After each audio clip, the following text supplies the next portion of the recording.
స్వామిని కంటి శుక్రవారము గడియలేడింత అంటియల మేల్మంగ అండనుండే స్వామిని కంటి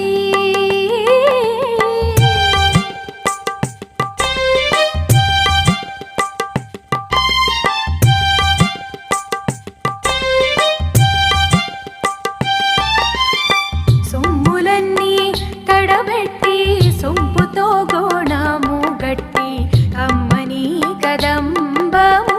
కప్పు పన్నీరు